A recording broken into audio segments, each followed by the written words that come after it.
Bulgarian researcher The New Earth Lady believes that when speaking about remains of ancient advanced civilizations in Africa, everybody thinks about Egypt only. But there is much more than that. A village in Ethiopia called Yaja. The ancient ruins that are found here show amazing building qualities. The sites of the stones, or the geopolymer blocks, are perfect, even smooth, and they are even polished. According to mainstream sources, these lands have always been inhabited by various very simple tribal cultures. But how come we find these buildings of very high quality in what really looks like an antique Greco-Roman style? The quality of this building work in this unknown village is much higher than that of the supreme emperors of Rome, whose main palaces, supposedly the centre of power, were made of mud bricks.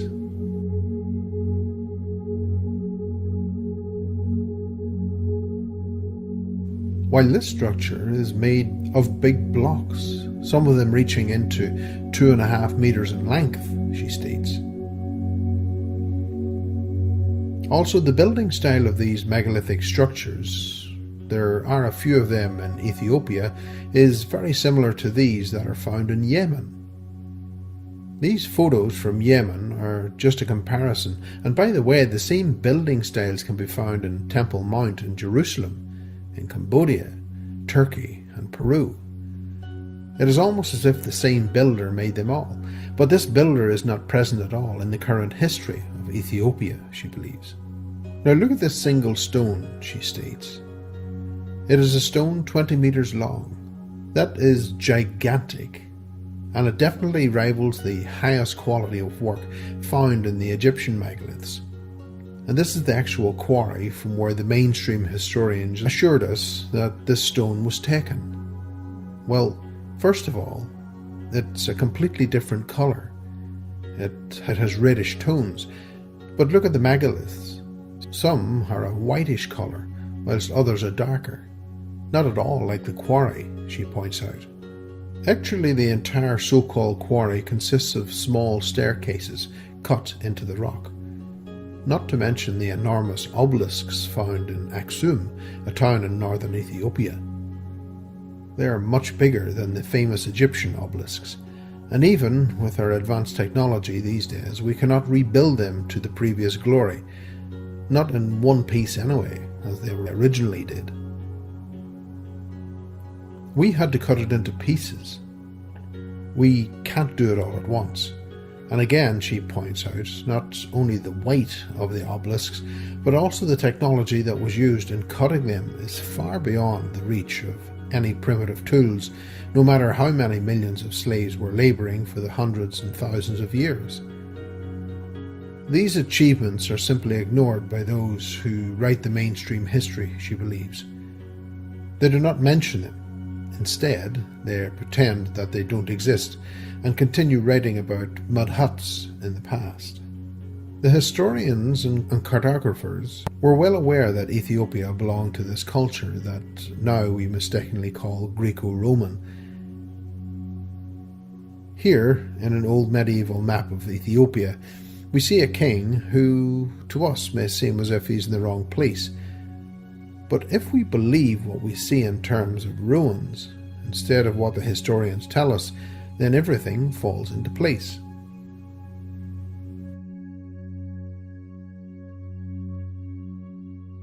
Another interesting point to consider is that the megaliths of Ethiopia are made of stone that is not available locally.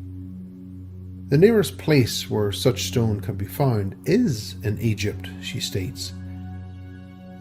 When a group of Russian researchers visited the nearby quarries where the mainstream historians tell us and assure us that the stone was taken, they were surprised to find that the stone had nothing to do with the stone that is used in the actual megalithic sites.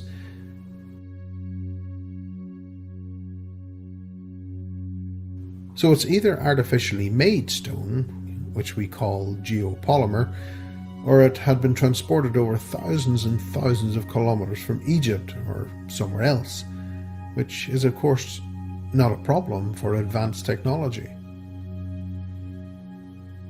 It is quite possible that they could have flown heavy cargoes anywhere in the world, she believes, but it would have been highly problematic for primitive tribes that supposedly lived in territory of Ethiopia. This is another interesting medieval map, she points out. Again, we see some sort of Caucasian ruler. The megaliths of Aksum are also very, very interesting, as they are a mixture of perfectly shaped megalithic blocks, hard stone, and very primitive old stonework. Also, almost, she speculates, as if two teams were working side by side, and that could have very well been the case. Do you see how the stones are mixed? It is not that the primitive was made on top of a better, older foundation seen in Peru, and it seems that the survivor builders were placing their megalithic polygonal blocks. This is similar to Peru, but this is Ethiopia. But it looks like Peru or Turkey or Japan, absolutely the same style.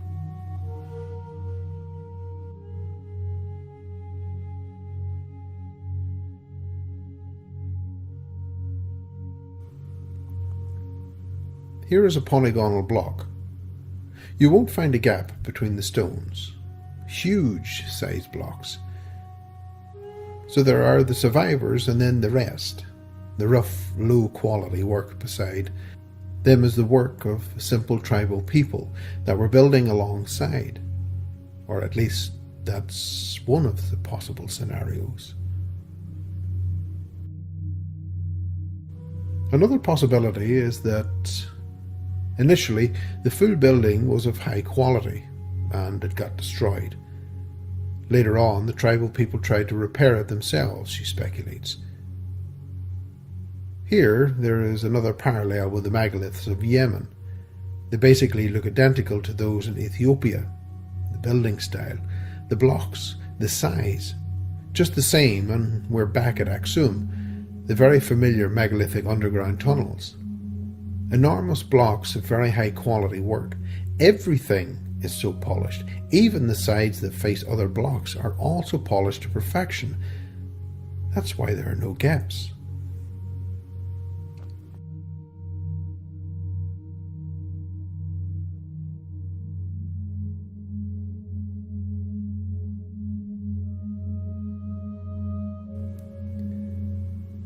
There's no mortar between the stones. And as usual, we see the survivor-style clamps, as seen everywhere else in the world, she states. Here, she points out, even the original metal has survived. The connection between the culture, and she calls the nature people, or the survivors, and the ruins in Ethiopia, is not confirmed just by the style, but also by the writing found in those ruins, she believes. We call them European ruins and Slavic ruins, but apparently they were not exclusive to that region. So again, the name given by the mainstream historians is not really suitable. Here, we are still in Ethiopia, and we see a very familiar symbol from the previous episodes. We saw it in the headwear and other symbols of the Japanese samurais, Lord Shiva in India, and on the flags of the native nations of South and North America.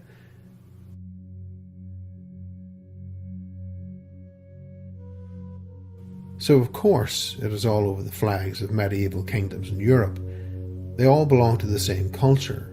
That's why the building style is the same and the symbols are the same everywhere. And by the way, the village where the megalithic ruins are found is called Deher, probably for the same reason one of the Japanese islands was called Iso, she believes.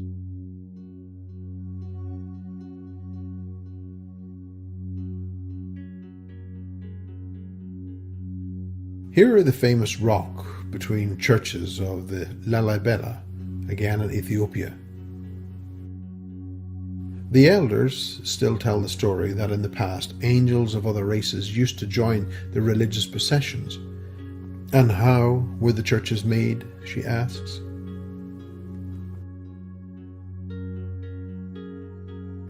That's a lot of work.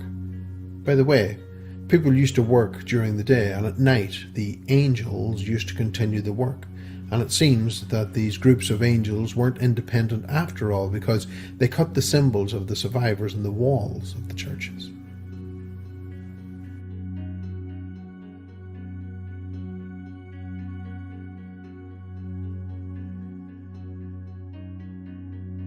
According to the locals, the king during whose reign these churches were made used to travel in altered states of consciousness. And in these realms, he was in touch with the angels under whose guidance the churches were made. The passages around them are quite deep, and at places some 15 meters wide. That's a large volume of stone, which is very unlikely to have been cut by local tribes, especially with the very short span of a couple of years during which the churches are considered to have been built.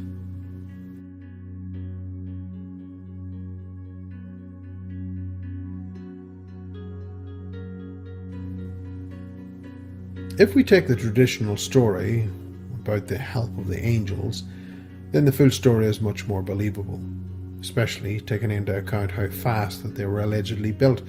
And as she found out very recently, Ethiopia is very rich in rock ruins that are in absolutely the same style as what we see in Turkey and Italy in great concentrations, and also in dozens of other countries.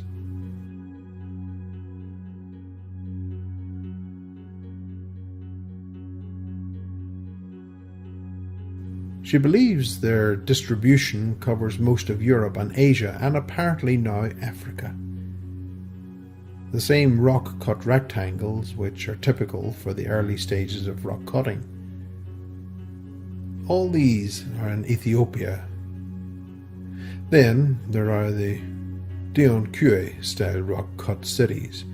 These cavities here are rooms. And then we find even the last wave of rock cutting also in Ethiopia are these arches like those of Turkey, Armenia, Italy and Spain.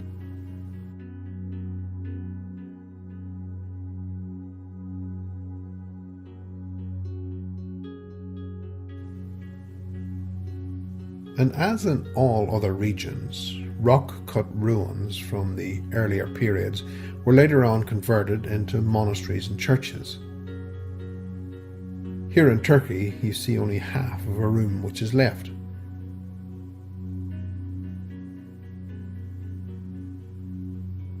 That is why they had to add patches, otherwise the rooms would be useless. The monks would have rolled down the cliff as they slept, for example.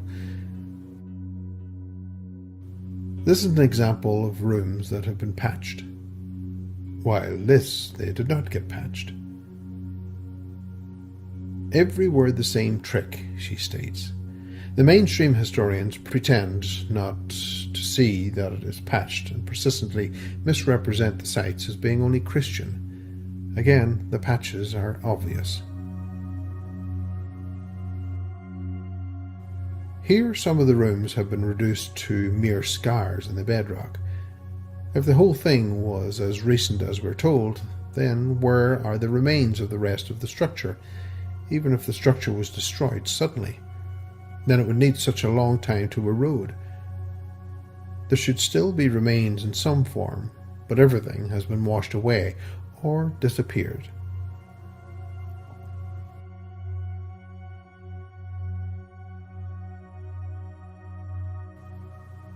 The same can be seen on this Greek island. Massive rock ruins. Just look at the width and height of the street or canal, or possibly even premises, rooms deep underwater, well underwater.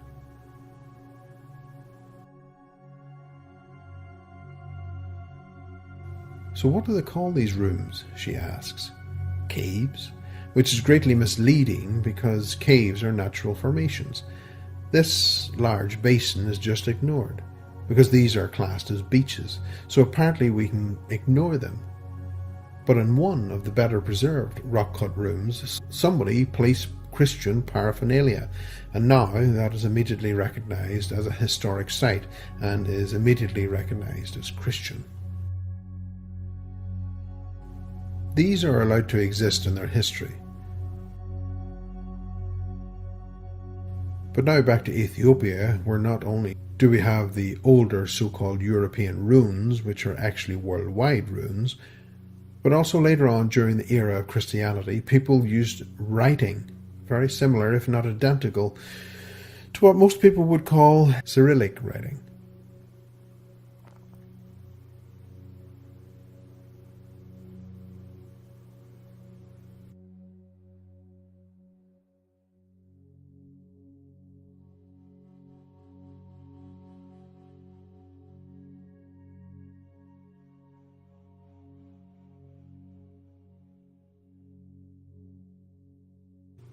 Actually, people believe it or not, but in the Middle Ages, Ethiopia was repeatedly referred to as a place of St. John the Baptist.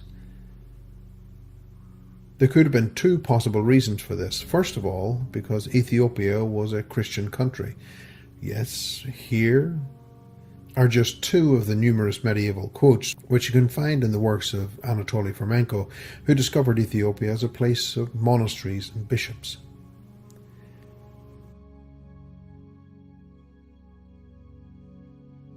It also specifies the dark-skinned monks outnumbered the white-skinned. So probably there weren't that many pale-skinned anyway, she states. And the other reason for which Ethiopia was the place of St. John the Baptist could have been, believe it or not, but in the Middle Ages, Ethiopia was to be found primarily in Europe and in Africa as well. But it was a European phenomenon, she believes. In the medieval books, the name Ethiopia was very often always related to, let's say, Germany or Siberia, things like that. What we now call Ethiopia was previously called Abyssinia. Other names were also used. For instance, here it was called India.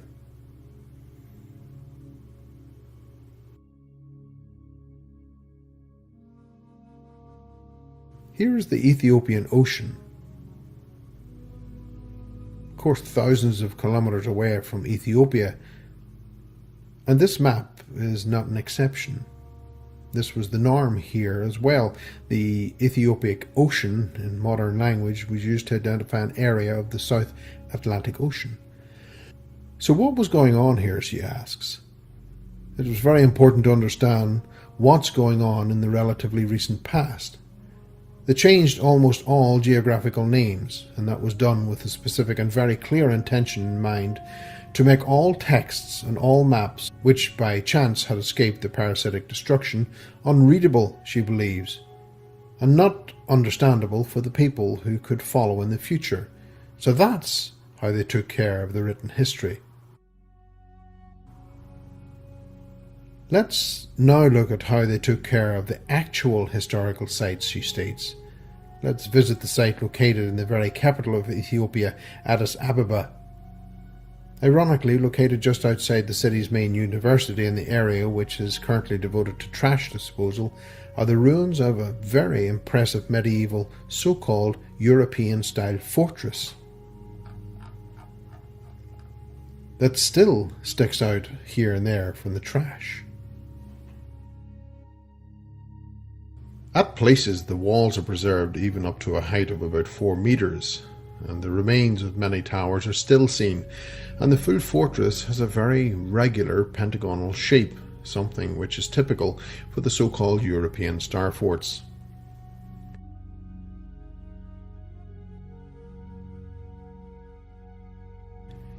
The place is neglected to such an extent that she couldn't even discover its name. It was only through some travellers that she had learned about the ruins next to the University of Addis Ababa. She is not so sure they are being taught their own history. She suspects that they are preparing them for the next stage of the parasitic plans, where they don't even have mud huts, anymore, and because they know that there are still some rational people left who will realize that this is seriously wrong, for them they have a different story. And they are giving them a small check, and in this way the good people have to become convinced that they have done everything possible, which is yet another illusion from the parasitic paradigm.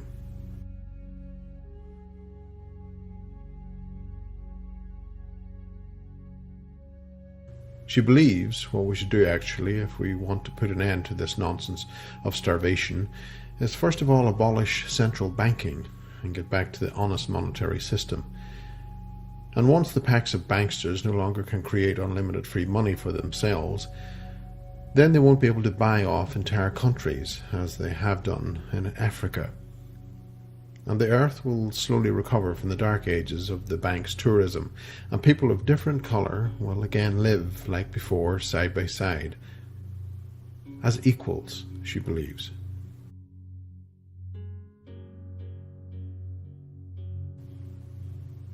Excessive hoarding of money should be declared illegal.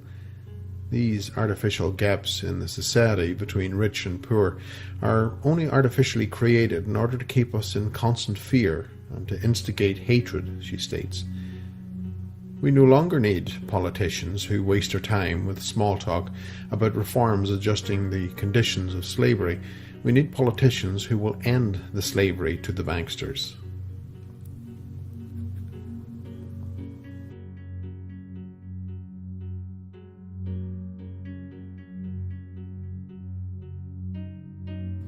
So the people of Africa, as the people of all continents who are regularly visited and helped by human and non-human angels, she believes. For example, the story of the tribe of the Dogons is somewhat different. Their angels came from Sirius. Some researchers also found confirmation to this legend that the people of the tribe tell in terms of advanced astronomy, knowledge which the Dogons could not have obtained in any reasonable way, she states.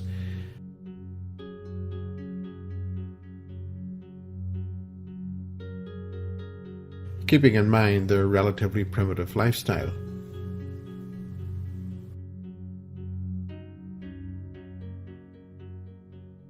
There are some images of the indigenous original inhabitants of Africa.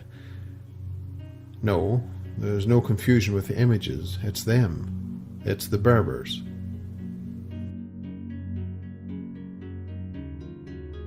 On one side, the mainstream historians don't deny that these are the original inhabitants of northern and even central Africa. And on the other hand, they assure us dark-skinned people live in Africa because they were fried under the sun for many thousands of years, and that is why they became black, she states. So how come some were getting fried and became black, while others, in the same furnace conditions, and remained rare and uncooked?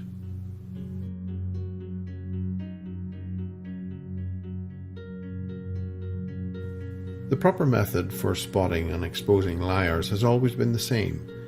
As they continue to fabricate new and newer stories, the mountain peak of lies becomes so high that it's impossible anymore for any of the stories to match. Actually, as you saw in the previous episode about Australia, she believes the Berbers simply belong to the initial wave of survivors culture, as she calls it. The people who tattooed their faces. It's no surprise that we weren't being told the truth about their origin in northern Africa, because it was all the same in Australia, in Peru, and China, and Siberia.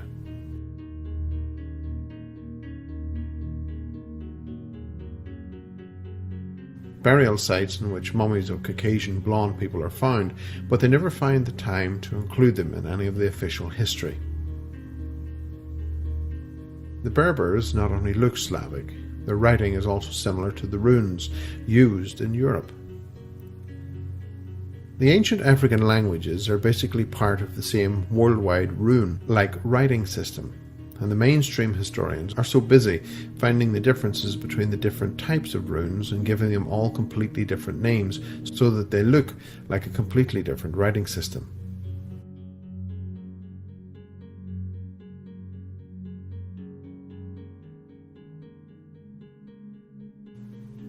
They're so busy with that they fail to make the main observation, which is that on all continents, without exception, these writings are found. Not even one continent is without them. That they belong to a single culture, she believes. How is it that they are assuring us that everybody evolved independently and was discovered at some point by the colonists? But they were all using the same writing before the so-called discovery. Why is that, she asks. Historians assure us this is an African language from Sudan, which is 1,000 years old. And how come she doesn't know any African languages, yet she can read here words written in modern Slavic? No, she states, this is not some local language from Central Africa. This was a language used over continents.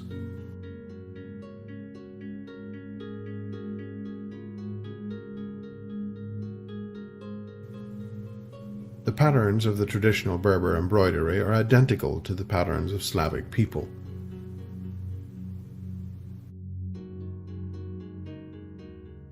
This is a historic Berber site.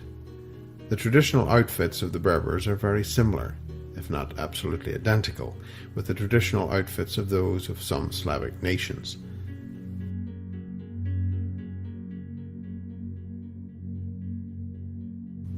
What you see now are photos of traditional Slavic outfits. And if it was not for the caption of the photos, she could not even distinguish if they were Berbers or Slavs. Although she is of European descent herself, if she was shown a traditional costume, she couldn't say for sure if it was a Berber or Slavic, as they are identical. The costumes, and very often even the people who wear them, despite the obvious connection between the Berbers and the people of Europe, that even a small kid will notice in the mainstream history, they're built as absolutely independent.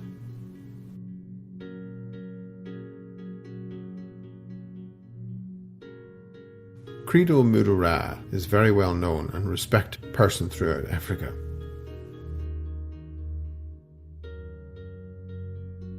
He is a shaman and religious leader. He still remembers the old history that the native people had before the parasitic forces came and submitted it with lies in Africa.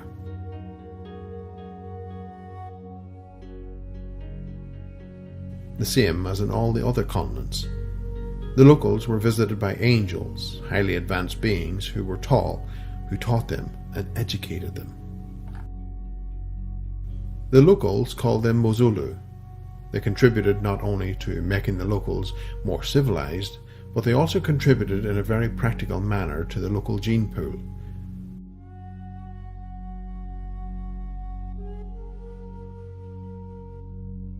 That's why all over Africa, sometimes people with blue eyes and blonde hair get born. So as in all other continents, other demonic and angelic species left their genetic stamps.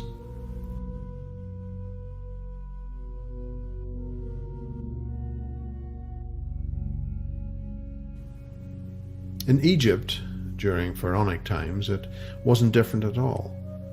It's obvious from the old depictions that all races lived along with each other. It's only in very modern times people became racists, brainwashed by the mass media. That's what they show us. They're politicians who talk about brotherhood, love and democracy, while actively, independently implementing programs and laws which create further inequalities in the societies, she states.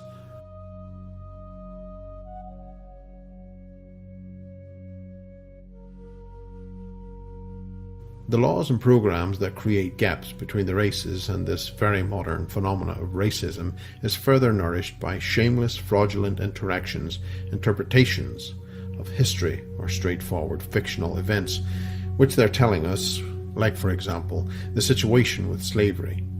Things were radically different from what they're telling us, but we will review slavery later on.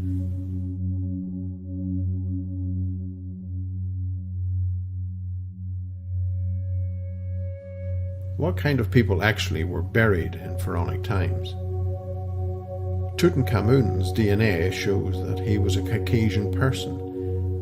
We wonder how many of the other pharaohs were tested. Are any of the results published, she asks. But still, uncomfortable facts leaked out. And there, for example, in this cemetery with 1 million mummies, and very carefully near the end of the articles, the mainstream newspapers mentioned that many of the mummies inside were blonde or red-haired. And surprise, surprise, 213 centimeters tall.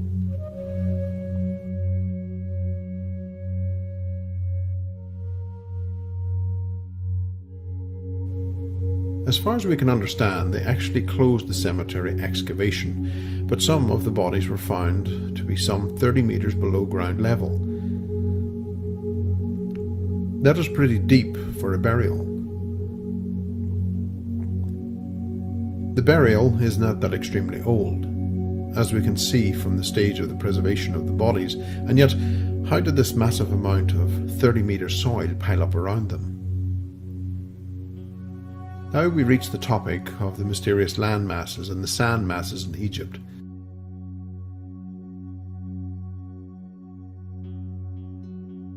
A topic which doesn't get all the attention it deserves because it could prove pivotal in revealing the true history of ancient Egypt, as we call it. Actually, some parts of the story are not at all ancient, and the main points here are that there is evidence showing that the pharaonic times in the region of Egypt was actually a tropical habitat, very pleasant for habitation, she claims. On the other hand, we have evidence that it turned into a desert within a flash. While at the same time, if you open the official information on the Sahara, you will find all that the talk of the wind and the rivers grinding rocks into sand for millions and billions of years.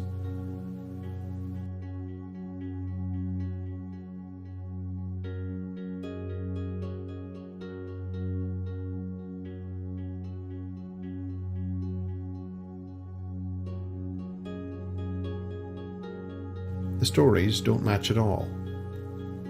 And on the other hand, the area around the Dead Sea, which is also part of the desert area, we also have found evidence that it was tropical in relatively very recent past, and that it was burned, turned into desert by weapons as discussed in the previous video about the timelines of the Earth that made her remember a mainstream history documentary that she saw a few years ago on a mainstream TV channel where archaeologists were excavating villages that were swallowed up by the desert in Egypt.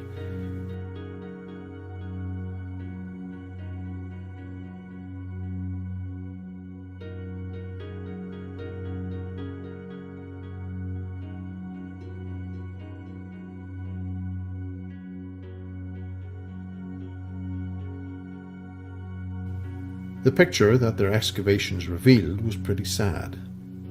People were lying around there, as if frozen in their daily activities, on the doorsteps of their homes, in the rooms, outside doing their daily activities. They were not buried. Rather, something happened in a flash in Egypt. They certainly didn't possess a tradition of leaving the bodies of their relatives to lay around in their houses. They used to bury them, mummify them. And the fact that they were left like this means that a disaster struck so quickly that there weren't any survivors even to bury the dead. As we delve further into this very interesting history, perhaps we are left pondering a very simple question. There's a whole lot of sand out there in the Sahara. How did it end up over there, moreover, in a flash, she asks. We're being assured by mainstream science that the Sahara formed absolutely naturally, and they're telling us that with such certainty as if they were first-hand witnesses when it was made, when in reality that idea is only a speculation, a non-confirmed hypothesis.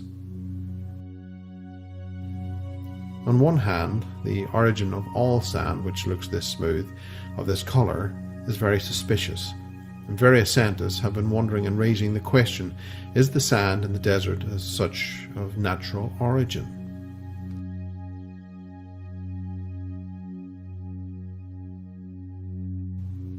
Even its chemical composition doesn't match the same type of stone which allegedly was ground by gradual erosion to turn into the sand, she points out.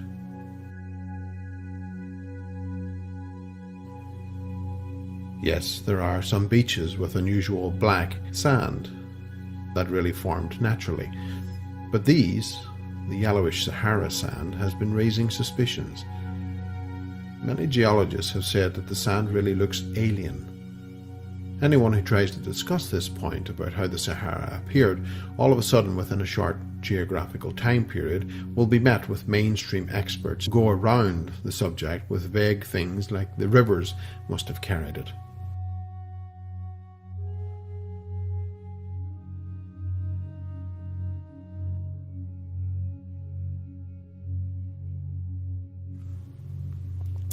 Really, she states, what kind of river can carry this much sand? It would get clogged in no time. And from where did it carry it from? Was there another Sahara somewhere else that all of a sudden packed up and moved to a place of the current Sahara, she asks. Instead of wasting time with the so-called hypothesis, if we look at this photograph, what we see is a level surface of the earth, and then lots of sand dumped there, and even the level surface over which the vehicle is driving. Even that, we are not sure if it is natural origins, because don't forget, the burials of the rather tall blonde people were under 30 meters of earth.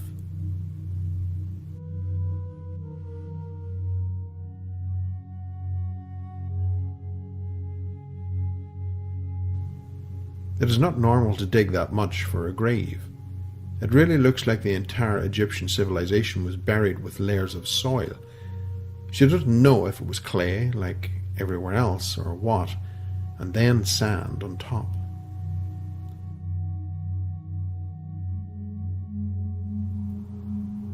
That seems to have been the standard procedure over the ages. For example, in Turkey, this is a very interesting site of Nimrod. The main structure is covered with piles of very industrial-looking gravel. Of course, the mainstream version is that primitive people dragged it in baskets and on donkeys and mules. But in this historian's fairy tale, they conveniently skipped over the point in telling us how the lords of the mules and donkeys produced all the gravel.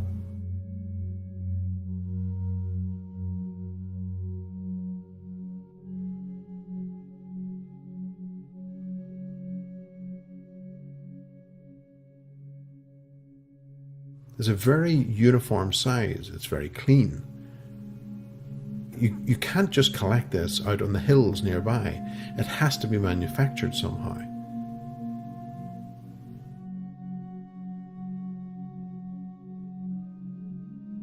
Also, Teotihuacan has a couple meters of clay. Massive amounts of clay would have been needed to cover the city. How did they do that? She asks. Another example of selectively burying historic sites under clay is the Great Pyramid of Tulula. It turned out that the mainstream stories of how it was buried were deliberate fraud, as shown in previous episodes.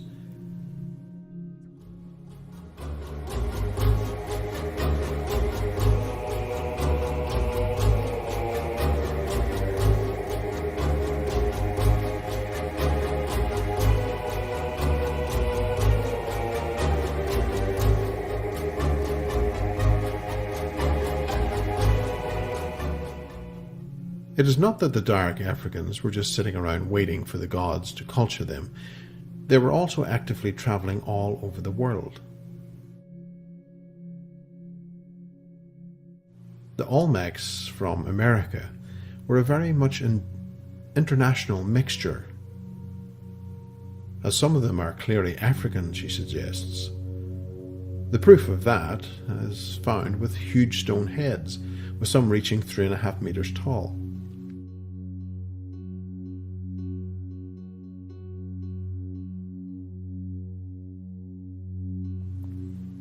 If the facial features are not enough, she suggests, you can see the braids of hair on the back of some of the heads, typical African braids.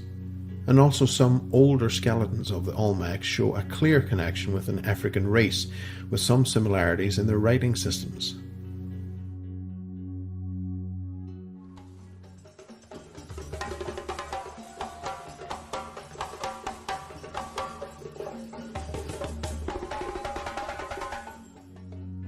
Here are a few more African faces from South and North America.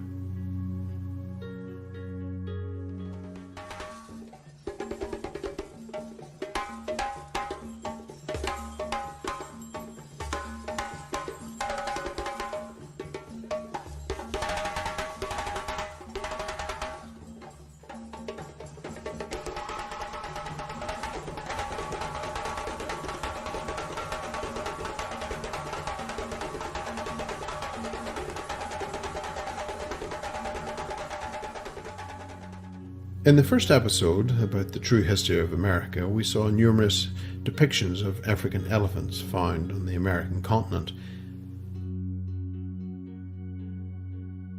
The connection between the languages and the inscriptions found in various locations in both South and North America are again proof of the international relations.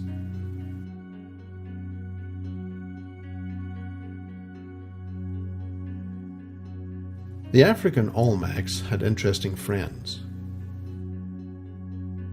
Chinese Olmecs wearing the typical tattoo, face tattoo, which is one of the worldwide watermarks of the earlier waves of survivors, or in this case, to be more precise, people who received their culture from the survivors.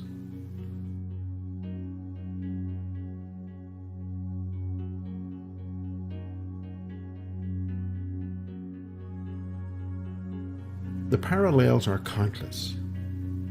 These are comparisons between Chinese and Olmec hieroglyphics. Now we have successfully managed to wipe out the Aztecs, which makes it easy for the mainstream historians to tell us that they looked like native people, like Native Americans, but the photos show otherwise.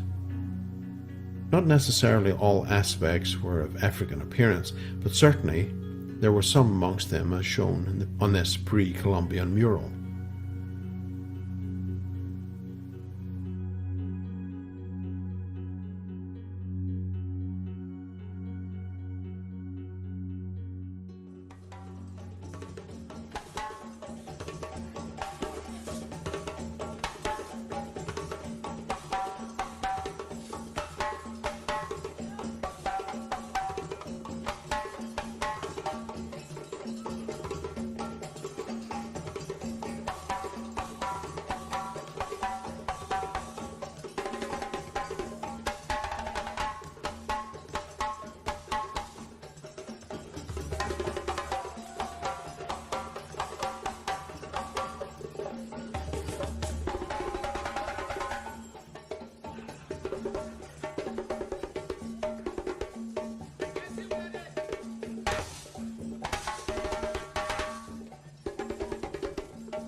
These are more African artifacts found all over South and North America. Double cliff dwellings from Malay in Africa.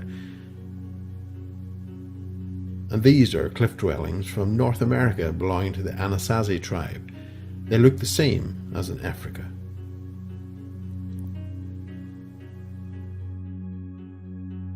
Other African dwellings called Telem.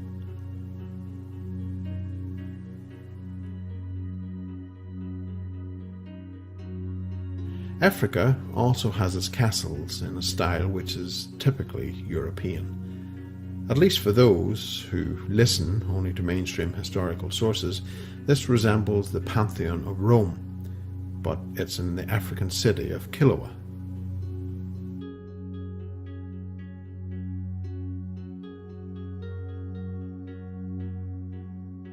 An ancient traveller shares his first-hand witness accounts of the Tasmanian city of Kilwa. It belonged at the time to the Swahili people. He describes it as one of the most beautiful and well-constructed cities in the world.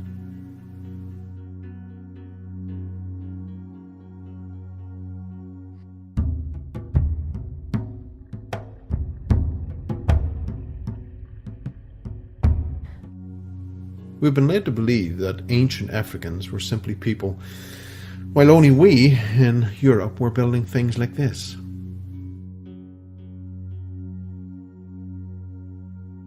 But this is in Mogadishu, Somalia. This is Mogadishu, some 100 years ago, when people were still enjoying the culture left by the survivors.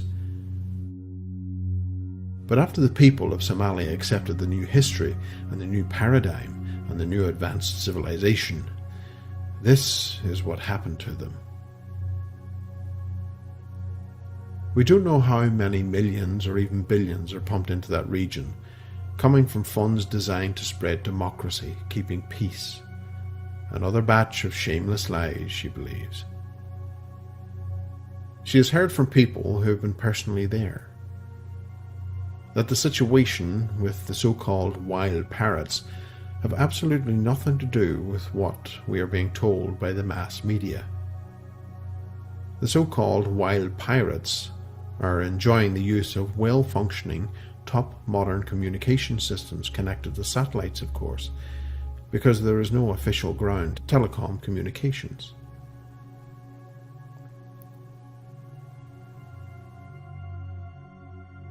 There are unseen forces that continue to help them destabilize the region.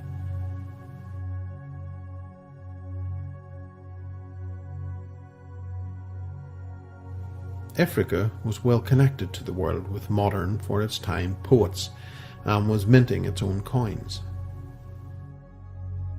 Coins that were used as far as Australia. At that time, the African people were respected as members of the worldwide culture and were travelling freely, not as slaves. This clearly African person lived on the shore of the Black Sea.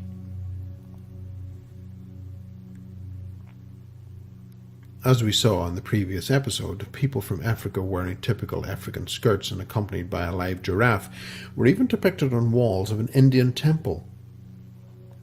And on the other hand, Indian artifacts are found in Africa. Africa was not at all backwards. We've been lied to about it, and the reason for which they want us to believe that Africa was backwards is to convince the people of Africa to accept the new fraudulent loans from the Western banks.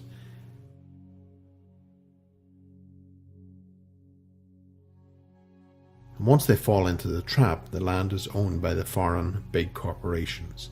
The people are driven away, either killed or starved.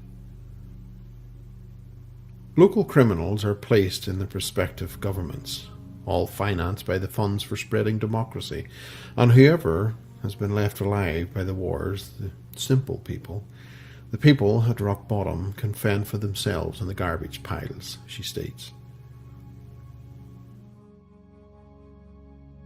This piece of beautiful blue geopolymer, or in other words, man-made stone, is from Sierra Leone.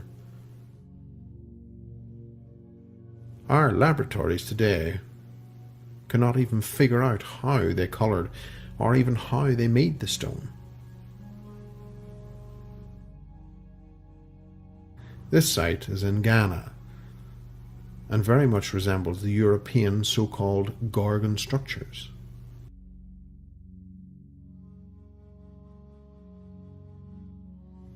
Look at this African ruler or king. She doesn't know who he is, the important person from the Benin. He looks European, she speculates, his colour, hat and outfit, everything in general. She continues to say the mainstream history is being quite unfair to the African continent, presenting them like semi-dressed people without any culture and living only in the mud huts, while the civilizations that we have is attributed only to the Europeans who supposedly came up with it. Or did they?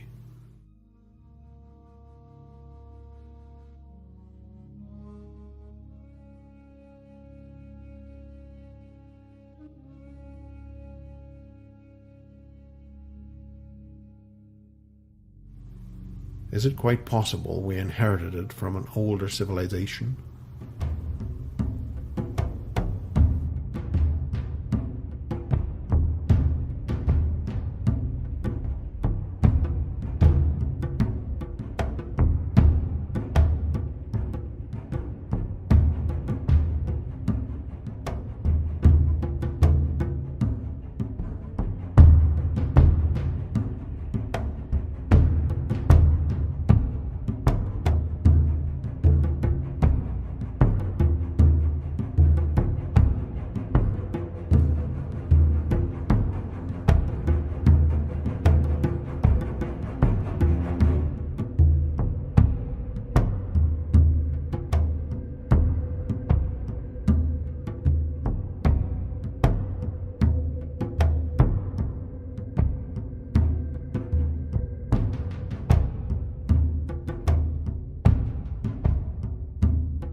The colonists did not bring any culture to Africa. They only destroyed as much as they could. And whatever they could, and whatever they couldn't tear down, for that they hired corrupt historians who wrote down a new history for them, according to which all the old buildings remaining from the culture of the survivors were labelled as colonial.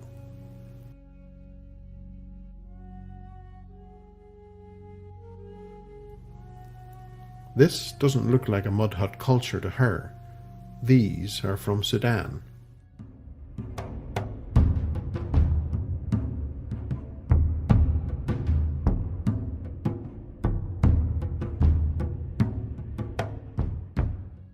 This southern part of Africa is home to millions, yes, millions of stone circles. Some of them are simple artwork, she believes, while others are proper stone drawings.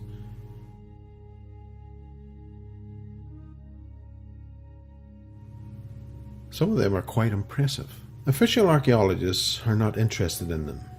They don't conduct any excavations on them, which of course is a sure sign that they will not fit their expectations.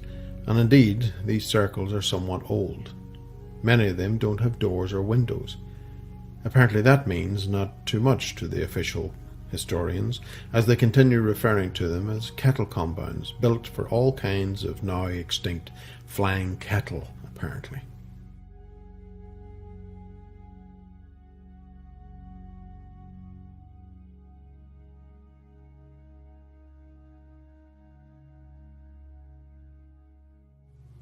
Let's visit the site that may look to us like the capital of all stone circles in the southern part of Africa. It's called Great Zimbabwe.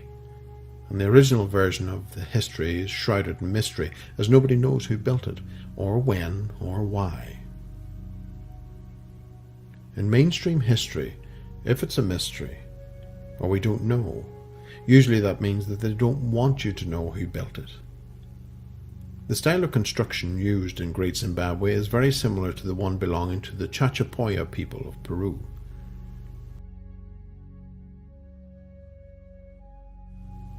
This is Zimbabwe, the site of the Kame, and this is in Peru.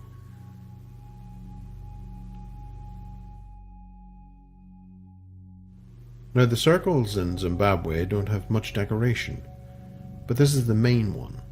This is in Zimbabwe, and whereas this is in Peru.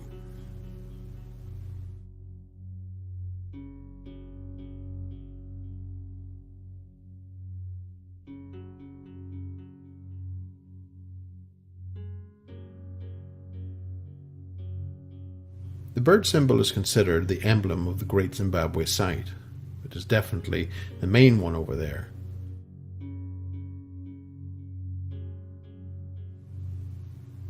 So what we have within the Chachapoya culture is the same bird, and even the same zigzag patterns. Who were the Chachapoya people, she asks.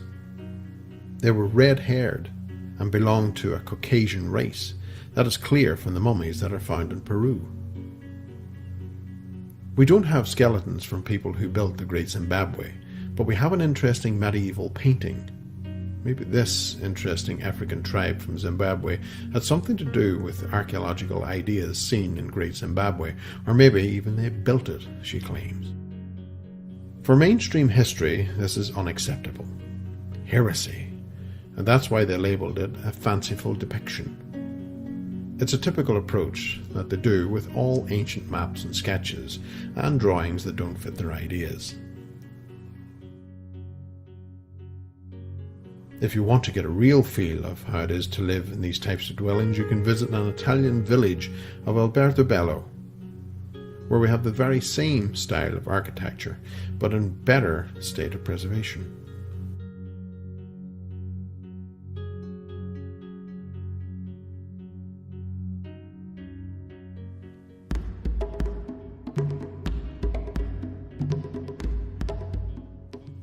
There are a couple of mind-blowing earthworks in Africa, and here she is going to show us one of them. It stretches across several countries: Namibia, Botswana, Zimbabwe, Zambia, and Angola.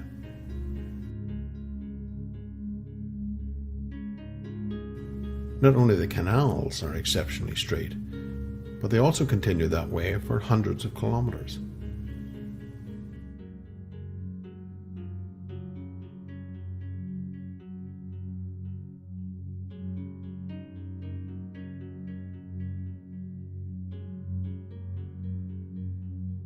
Now this is just one single canal, she believes. It's half a kilometre wide. This is just huge.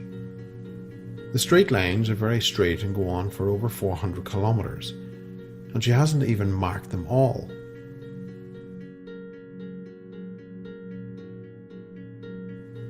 And these continue here as well.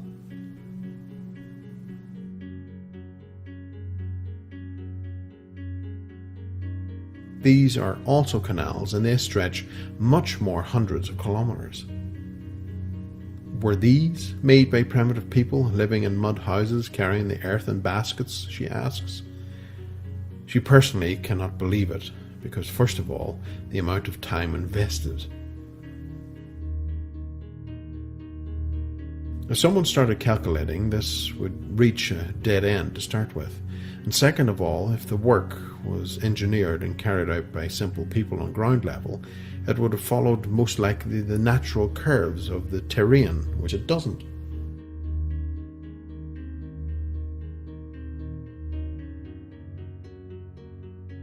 The scale of the footing leaves the impression that it has been done from above.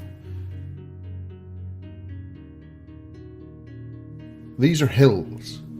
Did they really dig by hand and dig out the hills and remove them? She doesn't believe this.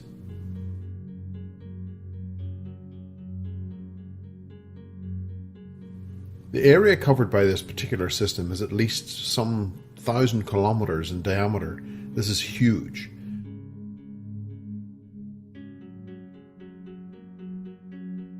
You can fit a couple of European countries in that area. So what's the purpose of this enormous canal structure? At first, she thought it may have been used for irrigation, but later on she noticed one detail which changed her mind. She now believes it was most likely something else, because if you look here, we have another grid crossing the better visible grid at an angle.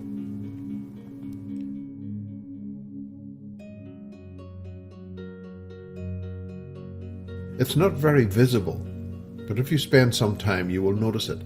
Basically, whatever machine possibly using streams of sound to clear all these systems sometimes did it in that direction and sometimes in this direction.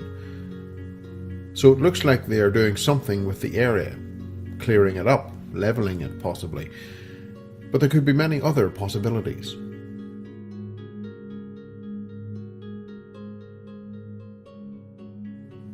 They could have been testing the earth below for something to mine. It is possible that this is some remnant of mining, or maybe it was a weapon. Or maybe they were simply archiving parts of the Earth for the future civilizations to come. Or maybe, because the Earth is an artificial creation as such anyway, she believes, maybe these patterns are left from the time when they were shaping the Earth. Like they grew a couple of mountains made of stone, and then maybe line an artist with clay. Let's make a valley here, or maybe in something entirely different.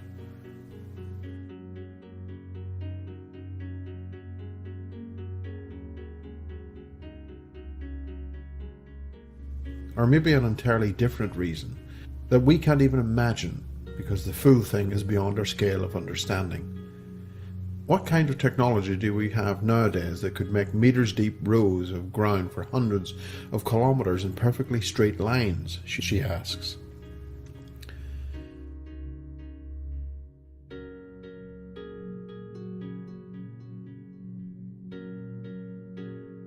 Since vast areas of Africa are scarcely inhabited or practically uninhabited, there are well-preserved lifelines in Africa, like this grid, for example.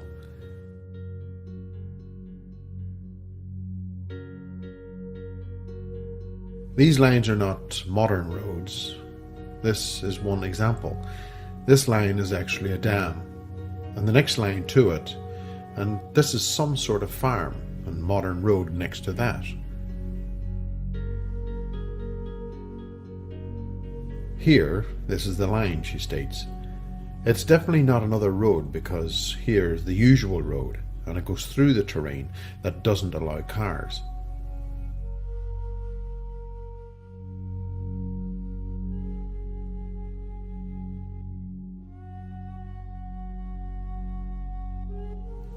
This is one of the many instances that proves, she believes, that these lines are not some sort of modern road. Here she points to a line that can be compared to actual modern roads. This is the modern road. This is servicing these power lines. And you can see the modern track is actually only one lane.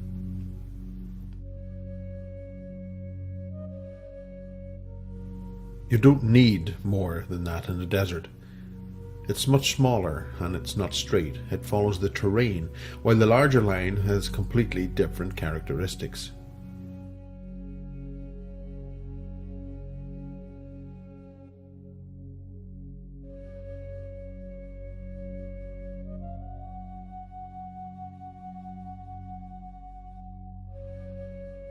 Another example that shows that these are not roads, again here the lines are crossing terrain that is not suitable for cars.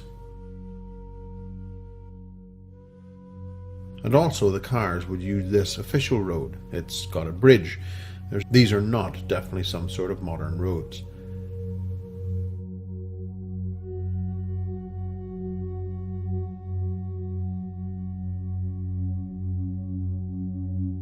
Here is another example of these larger lines crossing terrain that is not suitable for cars. The lines, she suggests, are not made recently as roads. This is the road. It has a bridge and the cars can use it. This, however, cannot be used by cars, yet more proof that these lines are not modern roads.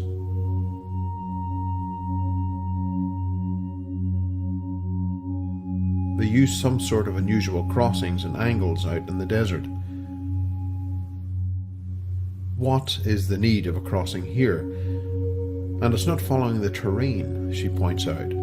If it was a car or truck, it would be like this. There would be no need for these angles. And this is all over the desert, where there is nobody anyway.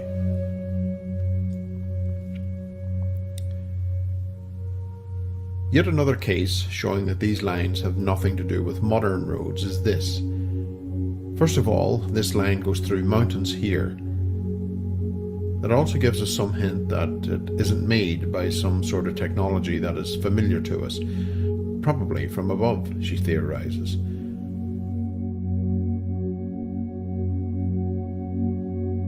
Because if it was done on the ground level, this would be difficult to crawl up and navigate in a straight line.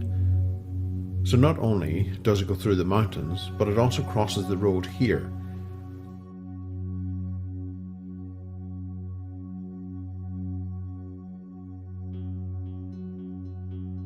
There is no crossing junction here. The cars are not using it, she adds. And by the way, all of these roads, or probably most of the roads in South Africa, are probably placed on the existing infrastructure on the top. Probably was a borderline itself, she states. Here on the other side, still, are the remains of the borderline. Now these are interesting. The lines here are very steep and not on hospitable terrain like a desert floor, but rather in the mountains.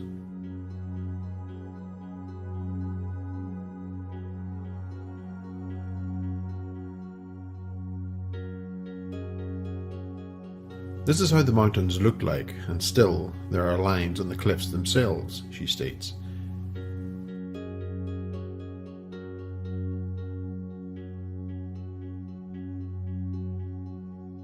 Here they continue. This is impossible, she believes, for a cutter or a modern car to have done this.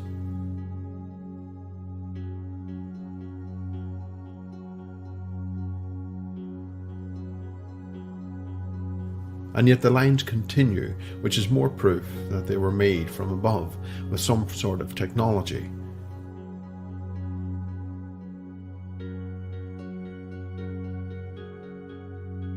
Not only are all the lines obviously not roads, but they are also not part of fences for cattle. Even though there is a lot of cattle in this area, in these semi-desert parts of Africa, you don't place cattle fences leading off cliffs or crossing highways, she believes.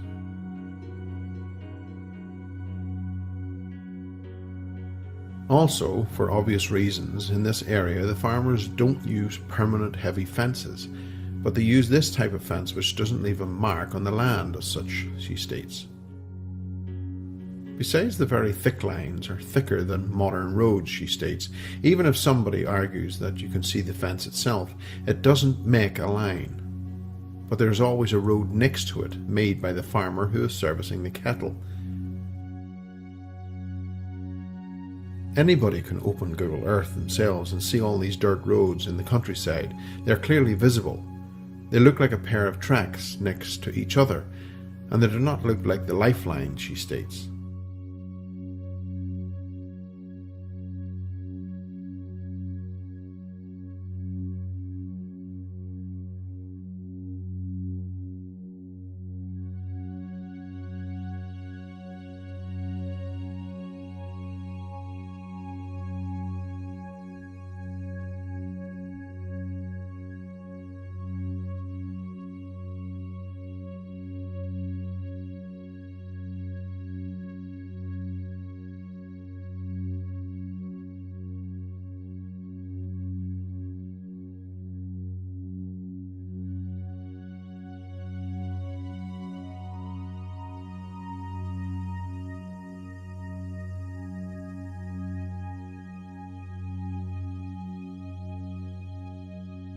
This is interesting, she states. This is huge. This has been measured at over 200 kilometers long. She noticed on a map it's just one of such formations. Here's another, she continues. This one is not so clear, and she wondered what these shapes resembling squares are. This is huge, she states. When she zoomed in, she noticed those same canal-like long lines. Do you see them on the right-hand side?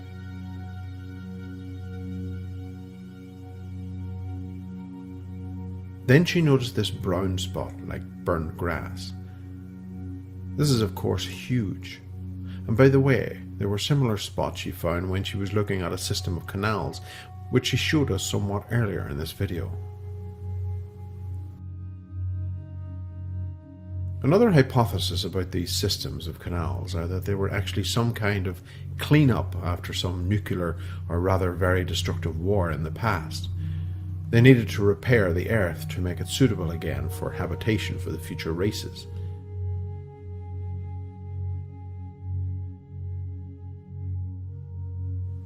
The brown burnt circle that appears on the left side of the screen could be a nuclear crater, or crater from some other weapon, and the keepers of the time were simply cleaning the area with leaving long scars. The canals are marks of whatever tool or technique they were using.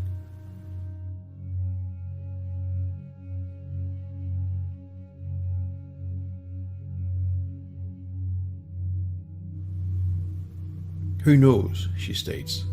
This is just yet another hypothesis which has not been proven yet, and this image illustrates how the bigger canal systems are connected with relatively smaller lines. Not that we can understand much, but one thing is for sure, they are connected.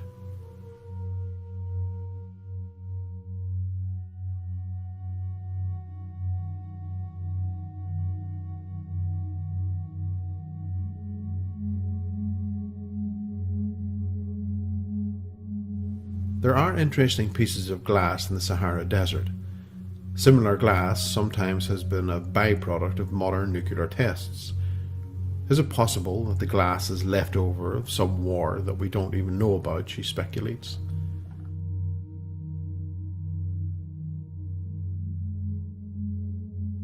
It's not that difficult to find out actually, she believes. Because we have plenty of craters and somebody who has a dosimeter and is curious enough, they can check what the radiation levels are at some of the craters.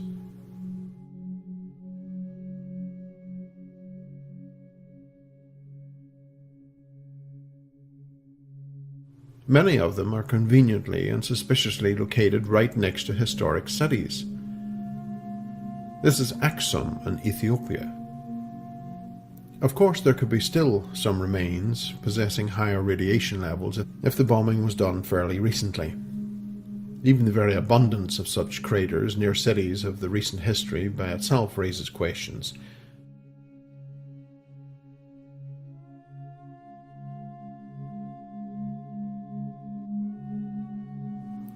So were people always attracted to craters when they were building their cities? Or is it more likely that the craters appeared after the cities? In Serbia, people were curious enough. Many of them did their own homework and fieldwork and found higher radiation levels at a number of city craters, she believes. But she is not aware of any other radiation being checked at other craters around the world.